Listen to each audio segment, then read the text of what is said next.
ആപ്പിലോണിൻ്റെ പേര് പറഞ്ഞിട്ട് അവൻ ഒരിക്കലും അങ്ങനെ ചെയ്യില്ല. കാര്യം അത്രയും ബോൾഡായിട്ടുള്ളൊരു കുട്ടിയാണ് അവൻ.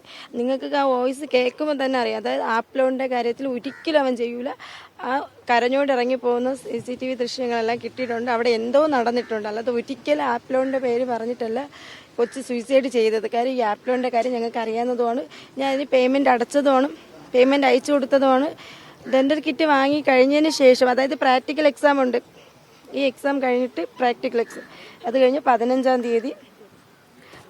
തീയതി അടയ്ക്കാന്നുള്ള ഇതിൽ നിന്നു. അത് കുഴപ്പമില്ല. പക്ഷെ ഒരിക്കലും ലത എന്ന് പറയുന്ന അവരുടെ ഡീറ്റെയിൽസ് വെച്ചിട്ട് നമുക്ക് ലോൺ എടുക്കാൻ പറ്റില്ല. കാര്യം എങ്കിൽ തന്നെ അവരുടെ ഡീറ്റെയിൽസ് ഫുള്ള് നമുക്കുണ്ടെങ്കിലേ അത് വെക്കാൻ പറ്റും. പിന്നെ റെഫറൻസ് നമ്പറായിട്ട് വെച്ചേക്കുന്നത് ചേച്ചിയുടെയും അച്ഛൻ്റെയും അമ്മയുടെയും ആണ് വെച്ചേക്കുന്നത്, എൻ്റെയും.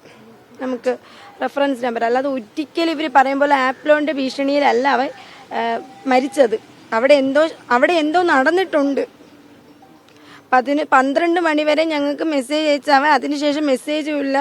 എന്ത് വിഷമമുണ്ടെങ്കിൽ അപ്പോഴും എന്നെ വിളിക്കണമെന്നാണ്. ഇങ്ങടി അന്ന് ആ റാമിൻ്റെ കാര്യം പോലും എന്നെ വിളിച്ച് പറഞ്ഞ് ഇങ്ങനെ ഒരു ഓഫീസിലൊരു കാര്യമുണ്ട്, നീ ഫ്രീ ആണ്, എനിക്ക് സംസാരിക്കണം.